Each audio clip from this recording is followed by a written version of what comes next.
This podcast contains strong language and discussions about relationships, sex, and love. It may not be suitable for younger listeners. This is the Sex and Singapore City podcast, and I am Nixalina. Hey, it's Nixalina. Welcome back, everyone, to another episode of my podcast. Thank you all for continuously joining me, by the way. I don't know if I say that enough, but you guys rock. And I love that you tune in, and I love that you repost it to your Insta, and just knowing that you listen just makes me a very happy woman.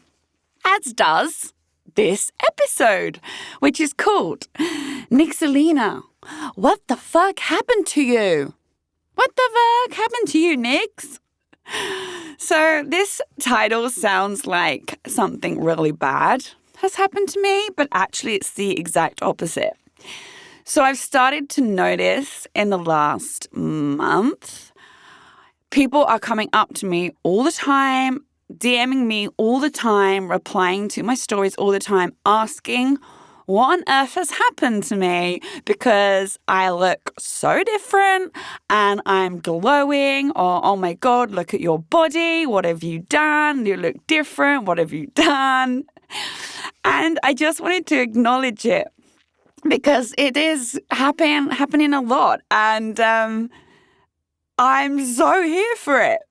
But a lot of the things that you guys think I've done is like, I don't know, gone down some rigorous, healthy living lifestyle or smashed the gym or, I don't know.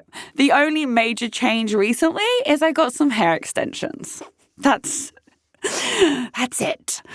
I haven't been to the gym since March 2022, people, is the last time I stepped foot in a gym.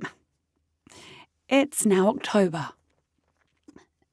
I mean, I do my netball as much as I can once a week, and I now walk to work in the morning, and sometimes I walk home if I don't have an event on in the evening. But other than that, I've stopped doing weights.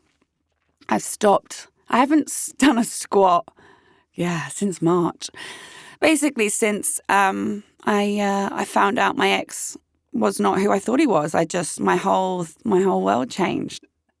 But it's not just about the health, right? So people are saying, like, you're glowing differently. I had so many people approach me during F1, like, just giving me such positive feedback on everything. And I was very thankful. And lots of strangers come up to me and said how they listened to my podcast. And then lots of friends and acquaintances will come up to me and like, oh my God, look at you. Like, what the fuck?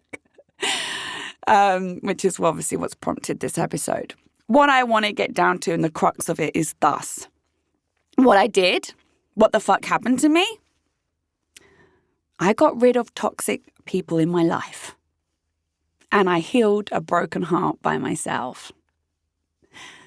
And I did all the work, the mental clarity, the mental healing, the alone time.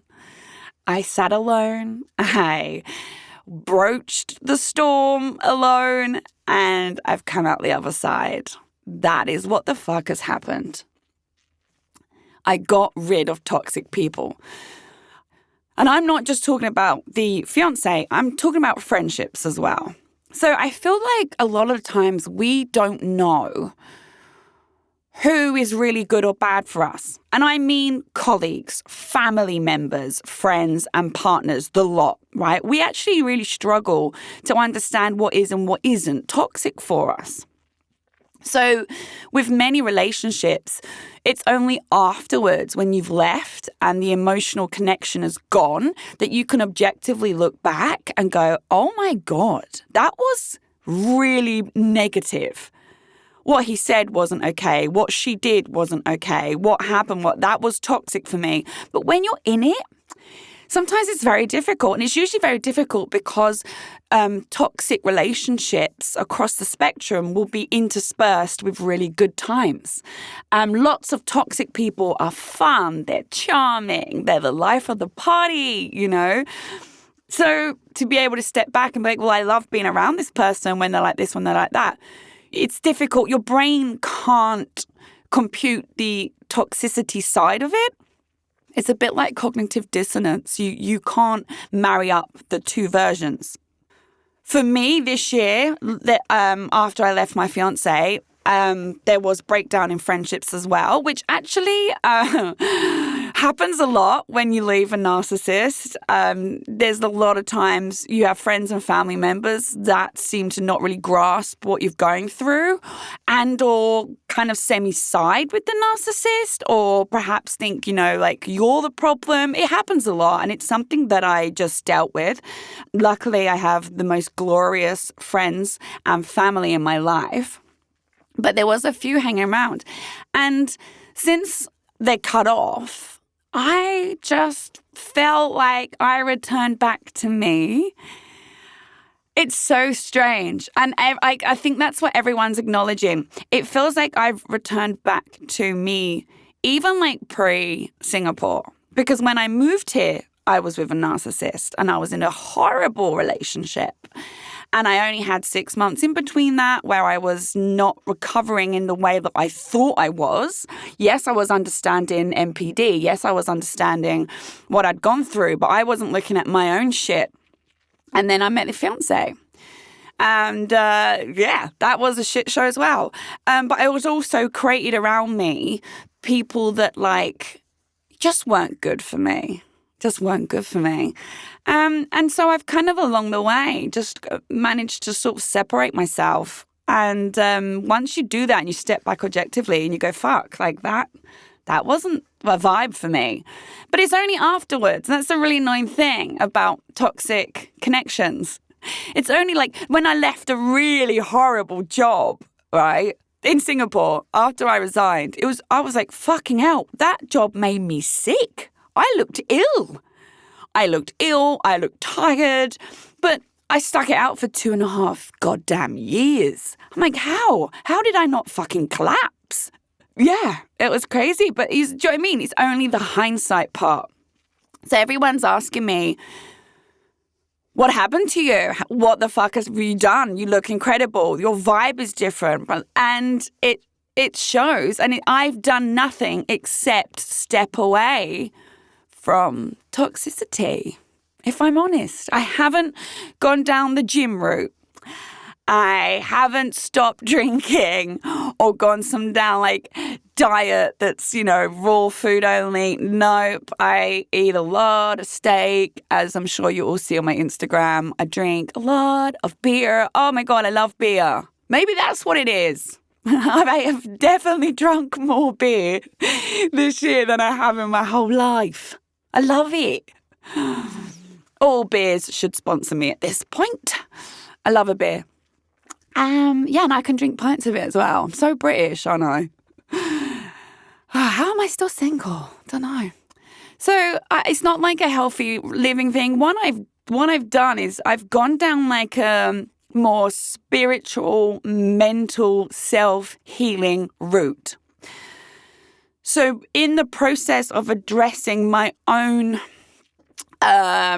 contributions, for instance, there's a reason I've had back-to-back narcissists. I'm a codependent. I'm an empath. I have no boundaries. Okay.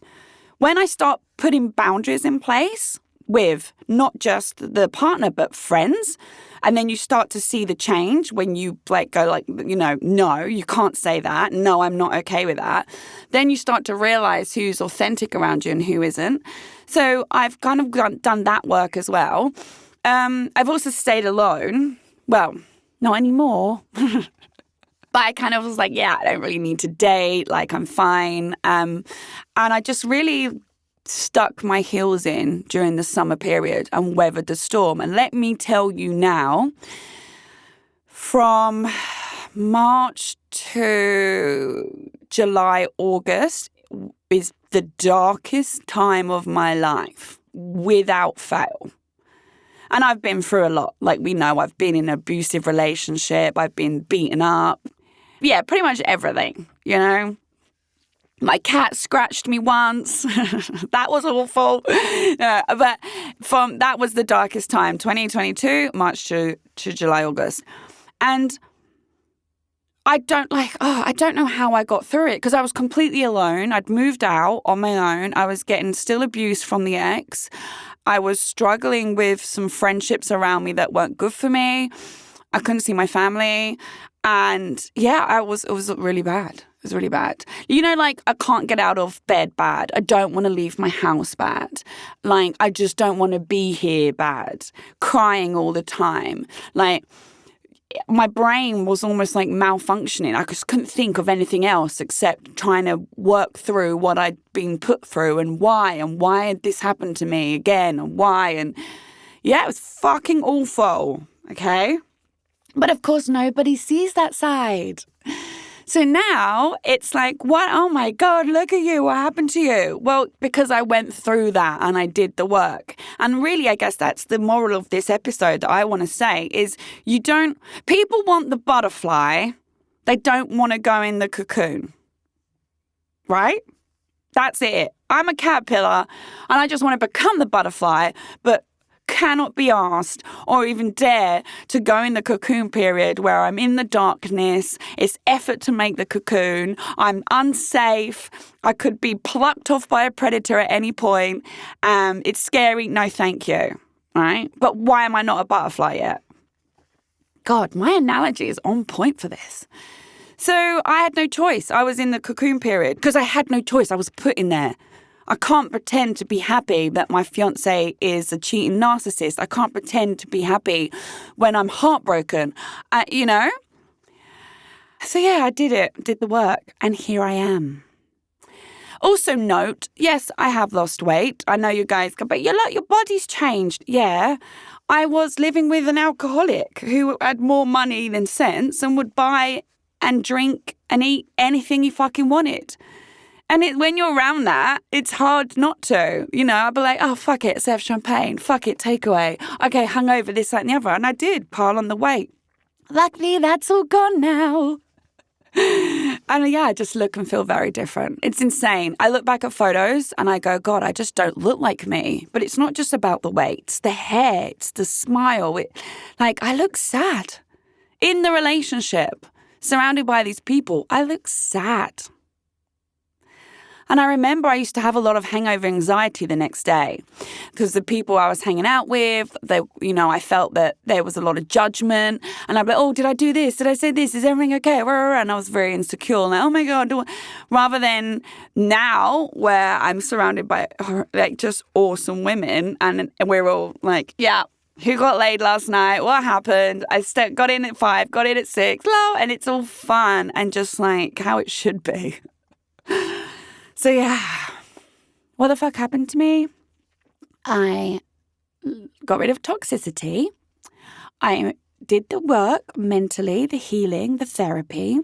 I stayed alone when I had to be. I didn't fulfill my need for validation with other men. I didn't jump into another relationship. I looked at the way I was being treated friendship-wise as well and soon stepped back and realized that wasn't something that I wanted to be a part of anymore and actually wasn't healthy for me. And I went out alone and stuck it out alone. And here I am. Living my best fucking life. Literally couldn't be happier. My dialogue is completely changed. I now wake up every day like, I'm so fucking happy. Everything's great. Life is great. Having fun's great. Drunk's great. Hungover's great. Work's great. Work's coming in floods. Nix, do you want to do this? Nix, do you want to sponsor this? And it's just great. And when I'm out, people are talking to me and there's nothing but positivity. And you're all like anyone who come up to me, especially F1 weekend, you're so fucking nice. This is how I feel. I hope this has inspired you, this episode, because you don't have to go and do a rigorous gym routine. You don't have to. It helps. I'm not saying don't. I fucking love the gym. But I haven't done that because I didn't want to. It didn't feel right for me. I went down a different path. You don't have to I don't know, abstain from eating things that you want to eat or going out. You don't have to become, like teetotal or anything. It's more about, I think, your mental mindset. I think you've got to start there, which is what I did, and put in the work. And here we are. Thank you so much for listening to my rambling rant. And just thank you all for noticing and commenting. It's really nice for you guys to actually say that and to reach out and acknowledge it. Because it makes it more real for me as well. Because I know I can feel it and I can see it. But when it's everyone else is like, wow, then I'm like, yeah, it happened. I feel like it's like Phoenix era unlocked. That's what it is. I'm in the Phoenix era. I burnt. I was ashes. I died a death.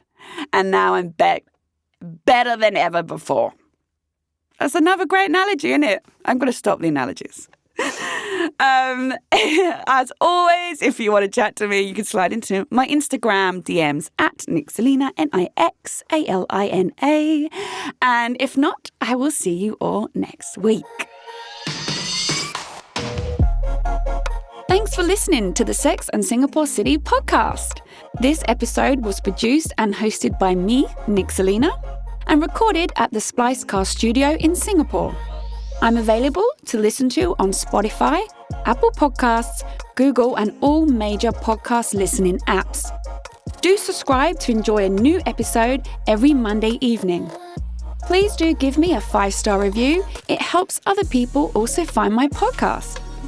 For more awesome content and features to read, you can check out my website, sexandsingaporecity.com. That's sexandsingaporecity.com. I'm also on social media. Simply search at Nixalina, Nixalina, to find me.